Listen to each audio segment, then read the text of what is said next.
तो ये एक प्रॉब्लम है कि बच्चों के हाथ से दूध हट गया है और उनको जंक फूड और कोल्ड ड्रिंक का इंटेक बढ़ने से उनको कैल्शियम की कमी आ रही है। जो दिनचर्या है वो नियमित होगी और संतुलित आहार रहेगा तो डेफिनेटली आर्थराइटिस और ऑस्टियोपोरोसिस से निजात मिलेगी।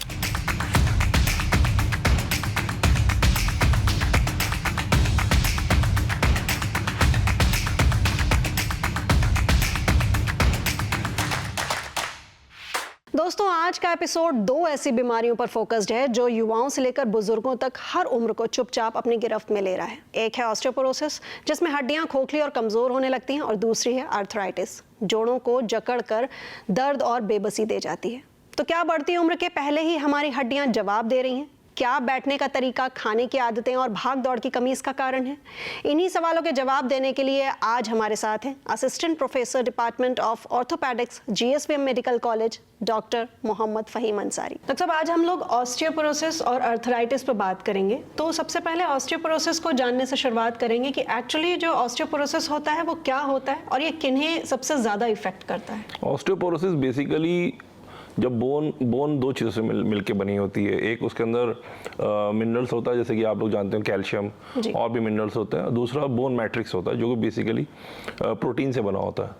तो जब बॉडी का जो बोन मैट्रिक्स कम होता है तो उसको ऑस्टियोपोरोसिस हम लोग बोलते हैं।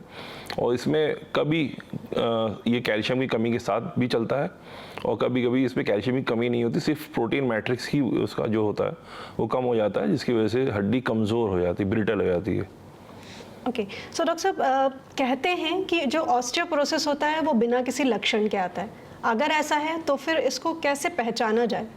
ऑस्टियोपोरोसिस की एक एंटिसिपेटेड बीमारी है जो आप बॉडी में आपकी 45 के बाद, अगर आप फीमेल हैं तो ऑस्टियोपोरोसिस आपको वो स्टार्ट होगा, क्योंकि हार्मोनल डिपेंडेंट होती है फीमेल्स के अंदर। एस्ट्रोजन की डिफिशिएंसी के बाद उसको पोस्ट मेनोपॉजल ऑस्टियोपोरोसिस हम लोग बोलते हैं, मेनोपॉज होने के बाद। और मेल्स के अंदर थोड़ा एंड्रोपॉज लेट होता है, तो एंड्रोपॉज उनकी 65 के बाद एंटिसिपेटेड होता है कि वो उस वक्त उनको आएगा। अब होता ही है कि मोस्टली ऑस्टियोपोरोसिस में जो एसिम्प्टोमेटिक पेशेंट होते हैं, जिनको ज़्यादा तकलीफ नहीं होती है, वो पेशेंट बेसिकली स्पाइन उनका कमज़ोर होना शुरू होता है, या फिर वो उनको कोई फ्रैक्चर होता है, जैसे कोई रिस्ट फ्रैक्चर हो गया या उनके कूल्हे का फ्रैक्चर हो गया, क्योंकि ये हड्डी ऐसी हैं जो जल्दी ऑस्टियोपोरोसिस में लैंड अप करती हैं। और वहाँ से जब एक्सरे हम लोग करवाते हैं तो हमें आइडिया ये लगता है कि ये ऑस्टियोपोरोसिस में पेशेंट चल रहा है। एसिम्प्टोमेटिक पेशेंट यूजली कमर के दर्द के साथ और मल्टीपल जॉइंट पेन, वीकनेस हो गई है, चल नहीं पा रहे हैं और हमेशा दर्द रहता है, दर्द की दवाई खाने के बाद भी आराम नहीं आता, इस तरीके की प्रेजेंटेशन ऑस्टियोपोरोसिस का पेशेंट देता है। ओके, सो डॉक्टर साहब, इसका मतलब मान के चलें कि आफ्टर 35 या आफ्टर 40 इस जो बीमारी है उसके सिम्टम्स हमें दिखेंगे। क्या उससे पहले यंगस्टर्स में भी इस तरह के केसेस आपके सामने आ रहे हैं?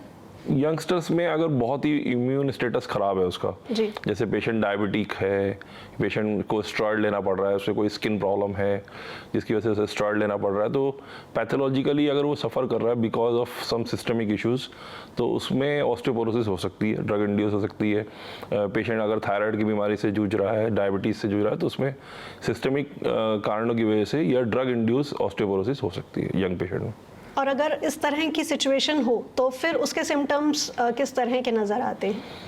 ऑस्टियोपोरोसिस यंग पेशेंट में तो यूजुअली जब हम लोग उसको एग्जामिन करते हैं या वो प्रेजेंटेशन देता है कि मेरे को, मैं स्टेरॉइड ले रहा हूँ और सर मेरे कूल्हे में दर्द हो रहा है या कमर में दर्द हो रहा है, तो हम लोग उसको स्कैन करवाते हैं। डेक्सा स्कैन एक स्कैन होता है, उससे हम लोग उसकी ऑस्टियोपोरोसिस को देखते हैं। या डिजिटल एक्सरे में भी बात पता लगती है कि हड्डी थोड़ा सा उसकी एज के मुताबिक नहीं है, थोड़ी कमज़ोर लग रही है, तो वो हम लोगों को इवेल्यूशन में ही बात ये पता लगती है कि वो दवाई ले रहा है। तो ये जो फिजिशियंस भी ऐसे पेशेंट्स को ठीक कर रहे हैं, जिसको जैसे डायबिटीज़ से है या थायराइड का पेशेंट है या पेशेंट को स्टेरॉइड लेना पड़ रहा है, स्किन का प्रॉब्लम है, तो उनको रेगुलरली ऑर्थोपेडिक इवैल्यूएशन भी अपने पेशेंट का करवाते रहना चाहिए, कि ऐसा नहीं कि उसकी दवाई की वजह से उसकी हड्डी ख़राब हो रही हो। ओके, सो डॉक्टर साहब, क्योंकि जैसे शुरुआत में आपने बताया और ऑब्वियस ही चीज़ है कि जो कैल्शियम है वो हमारे बोन्स के लिए बहुत ज़रूरी है, बट आज के जो यंगस्टर्स हैं उनमें कैल्शियम एंड विटामिन डी की डेफिशिएंसी, उसकी कमी बहुत ज़्यादा है। तो इसके क्या रीजंस हो सकते हैं और उनको कैसे पूरा किया जाए? बेसिकली जो फूड पैटर्न चेंज हुआ है, जो फूड एक तरीके से अडल्टरेटेड हो गया है, कि जंक फूड का प्रेवलेंस बहुत बढ़ गया है, बहुत ज़्यादा उसको हैंडी कर दिया है कि बच्चे जो हैं पढ़ाई कर रहे हैं तो भी चिप्स खा रहे हैं और वो हर उनको जंक फूड का ही एक वो रहता है कि कुछ खाना है तो उनको लगता है कि कोल्ड ड्रिंक पी रहे हैं या जंक फूड खा रहे हैं, चिप्स खा रहे हैं। तो वो इस तरीके का जो फूड इंटेक करते हैं तो उनको वो न्यूट्रिशनल सप्लीमेंट नहीं मिलता है। ड्राई फ्रूट्स का ट्रेंड ख़त्म हो चुका है मेरे ख्याल से। ड्राई फ्रूट्स अब बच्चे नहीं खाते, पहले पढ़ने वाले बच्चों को ड्राई फ्रूट्स वगैरह सर्व किया जाता था। अब ज़्यादा ड्राई फ्रूट्स फैमिलीज यूज़ करती हैं, मखाने बनते थे, घी इस्तेमाल होता था। तो उस तरीके की चीज़ें हम लोगों ने अपने खानों से हटा लिया है और वो बच्चों को मिलता नहीं है, तो वो कैल्शियम डिफिशिएंसी स्टेट में जा रहे हैं। तो ये है कि ऐसे बच्चों को वापस, आज के वक्त में एक बहुत ही कॉमन ट्रेंड है कि बच्चे दूध ही नहीं पी रहे हैं, उनको दूध मिलता नहीं है, तो वो और कहते हैं कि दूध से स्मेल आती है, ऐसा कुछ मतलब इस तरीके की बातें रहती है। तो ये एक प्रॉब्लम है कि बच्चों के हाथ से दूध हट गया है और उनको जंक फूड और कोल्ड ड्रिंक का इंटेक बढ़ने से उनको कैल्शियम की कमी आ रही है। सो इन सब की जो भरपाई है उसको करने के लिए क्या किया जाए?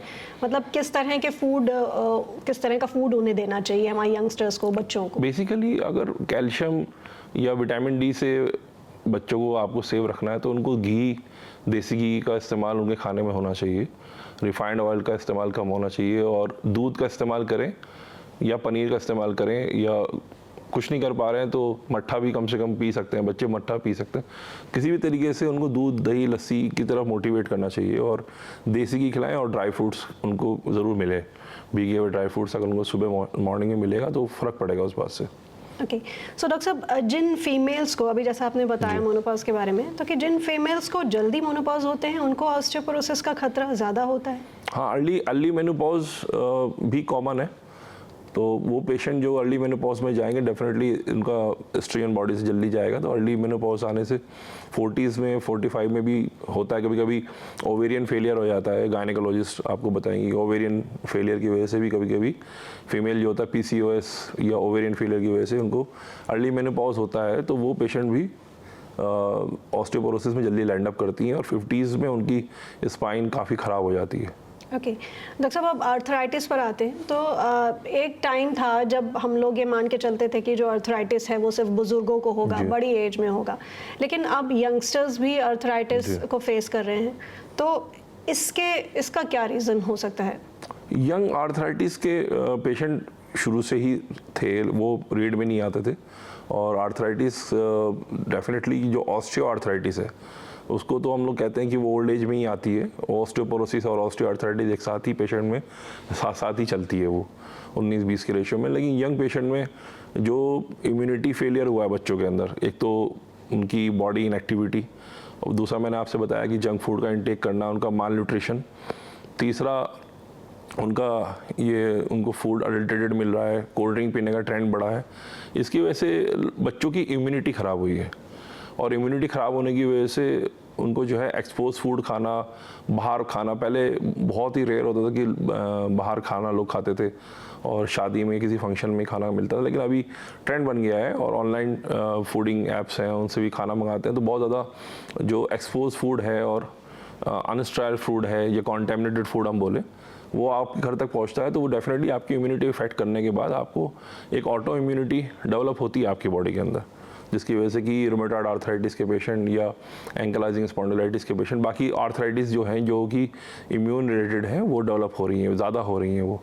तो वो पेशेंट अब इसलिए ट्रेंड हो रहे हैं क्योंकि आपका जो आहार है वो संतुलित नहीं रहा है और वो मोस्टली बाजार से ज़्यादा आ रहा है, एक्सपोज फूड ज़्यादा आ रहा है। इट मीन्स डॉक्टर साहब, मान के चलें कि अगर हम अपनी डाइट को कहीं काफ़ी हद तक अगर ठीक कर लेते हैं और एक्सरसाइज वगैरह को अपने लाइफस्टाइल में शामिल कर लेते हैं तो फिर हम आर्थराइटिस और ऑस्टियोपोरोसिस जैसी बीमारियों से बच सकते हैं? बिल्कुल। अगर आपकी आर्थराइटिस या ऑस्टियोपोरोसिस, अगर बेसिकली आपका दिनचर्या नियमित होनी चाहिए, आप सुबह उठें और आप नियमित सोएं, मतलब जैसे एक सोने का टाइम 10 से 11 के बीच में आपका होना चाहिए, आप जल्दी उठें।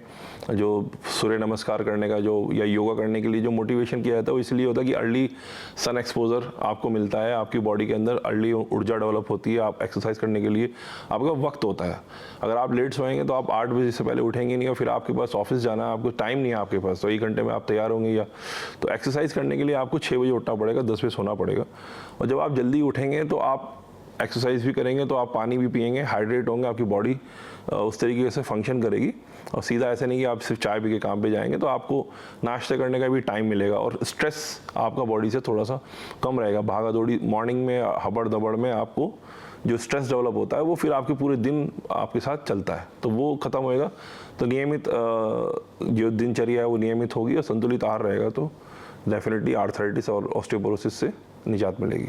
ओके, सो डॉक्टर साहब, जब किसी यूथ को बार बार जोड़ों में सूजन या दर्द की प्रॉब्लम होती है तो उसको डॉक्टर के पास अगर जाने का सजेशन दिया जाए तो, क्योंकि कभी कभी अक्सर होता है कि अगर सूजन है तो घर में ही कुछ ट्रीटमेंट कर लिया, तो ऐसी वाली सिचुएशन में क्या उनको तुरंत डॉक्टर के पास जाना चाहिए? अगर जोड़ों में सूजन आ रही है तो डेफिनेटली ये आपके लिए बहुत डेंजरस हो सकती है और साल 2 साल में आपको आर्थराइटिस में लैंड अप कर सकती है अगर वो अनइन्वेस्टिगेटेड गई या उसके कारण पीछे। कई बार ऐसा होता है कि सिर्फ एक जोड़ में सूजन आती तो हम लोगों को टीबी का भी खतरा उसके अंदर लगने लग जाता है। तो जोड़ों में सूजन आ रही तो वो आर्थराइटिस है या वो आपके कुछ और प्रॉब्लम आ रही है बॉडी के अंदर, डेफिनेटली इन्वेस्टिगेट होना चाहिए और डिले नहीं करना चाहिए। क्योंकि अगर वो कुछ भी है, मान लीजिए वो हीमोफीलिया की वजह से भी सूजन आई है या कुछ भी है, तो वो आपके लिए अगर इन्वेस्टिगेट हो जाएगी तो आपकी ज़िंदगी के लिए आगे के लिए खतरा नहीं बनेगी और आपका जोड़ अगर बचना होगा तो उस स्टेज में ही बच जाएगा और आगे ख़राब नहीं होगा वो। ओके, सो डॉक्टर साहब, इन दोनों ही बीमारियों को लेकर क्या कुछ टेस्टिंग्स ऐसी हैं जो प्रॉपर कराती रहनी चाहिए एक एज के बाद? देखिए, जैसे एक बोला जाता है कि जनरल बॉडी चेकअप लोग आज के वक्त में लोग कराते हैं कि CBC complete blood count, kidney function और लीवर फंक्शन लोग कराते ही हैं। इतना तो सब लोग आजकल करते ही हैं कि एलएफटी, केएफटी, सीएबीसी कराते हैं। लेकिन अगर आपको आर्थराइटिस के फीचर्स हैं बॉडी में, मल्टीपल जॉइंट पेन है, मॉर्निंग स्टिफ होती है, तो आपको सीआरपी और एक आरए फैक्टर और विटामिन डी की जांच जरूर करा लेनी चाहिए। और अगर आपको थायराइड वाले फीचर्स आ रहे हैं तो आपको एक थायराइड का भी टेस्ट करा लेना चाहिए। तो ये विटामिन डी, रूमेटॉइड आर्थराइटिस और थायराइड, ये 2-3 जांचें, सो ये ऑलमोस्ट ये मोस्टली इसी वजह से मल्टीपल जॉइंट पेन होता है, तो ये जांचें भी करा लेनी चाहिए। इसमें कोई हार्म नहीं है जांच कराने में, उससे टाइम बचेगा और आपको सिंगल विजिट में डॉक्टर आपको बेटर इलाज दे पाएंगे। ओके, डॉक्टर साहब, अब आर्थराइटिस को लेकर अगर बात करें तो कई बार कहा जाता है कि एक बार अगर आपको आर्थराइटिस हो गई तो फिर आप इलाज भी करा लें लेकिन वो परमानेंट नहीं जाती, क्या ऐसा है? Arthritis is a and result of your joint. तो अगर वो उसको डेफिनेटली कि हम उसको वापस नॉर्मल नहीं कर सकते, रिहैब हम उसको कर सकते हैं। और अर्ली आर्थराइटिस में हम कहते हैं कि हम आपकी आर्थराइटिस को जल्दी अगर ट्रीट कर देंगे तो वो आपकी एडवांस आर्थराइटिस में जाएगी नहीं और जो जोड़ बदलने का ये परमानेंट जॉइंट डिस्ट्रक्शन की स्टेज है वहाँ तक आप पहुँचोगे नहीं, जहाँ पे आप सोचते हो कि अब कुछ बचा नहीं है, इसमें ऑपरेशन होगा। तो अर्ली आर्थराइटिस के लिए इवेल्युएट कराना, और अगर जोड़ों में जल्दी दर्द होता है तो जल्दी उसका इलाज करा लें ताकि वो आगे आपकी फास्ट आगे प्रोलिफरेट ना करे और जल्दी आपका घुटना ख़राब ना हो। जैसे कि उसी में हम लोग ओजोन वगैरह यूज़ कर रहे हैं आजकल ताकि पेशेंट की हम लोग आर्थराइटिस को सप्रेस करें।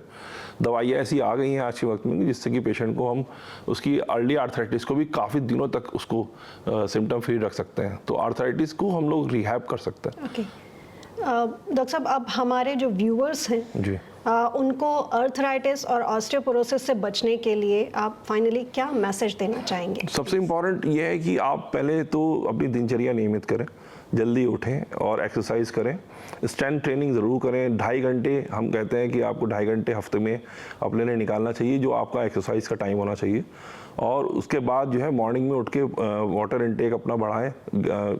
अगर आपकी कमर में दर्द है स्पेशली तो आपको सुबह उठ के अपने आप को हाइड्रेट करना है, एक्सरसाइज करना है, ड्राई फ्रूट्स खाना है, सुबह मॉर्निंग में दूध पीना है। आपको थोड़ा ड्राई फ्रूट और दूध ज़रूर पिए नाश्ते में, और उसके बाद जो है अपने ऑफिस पे जाएं और हल्का आहार लें। सुबह मॉर्निंग में भी हल्का ही खाएं, थोड़ा सा प्रोटीन लें, और दोपहर में लंच से पहले थोड़े से फ्रूट ज़रूर खाएं। तो इतना आप करेंगे तो आपकी बॉडी में थोड़ा सा एल्कलिनिटी भी रहेगी, आपके जोड़ों के लिए भी ये एक अच्छा सुझाव रहेगा और आपको ऊर्जा भी रहेगी आपकी बॉडी के अंदर। Thank you so much doctor साहब, आप हमारे स्टूडियो आए और हमारे व्यूअर्स के लिए इतनी सारी अच्छी इन्फॉर्मेशन दी, आपका बहुत बहुत धन्यवाद।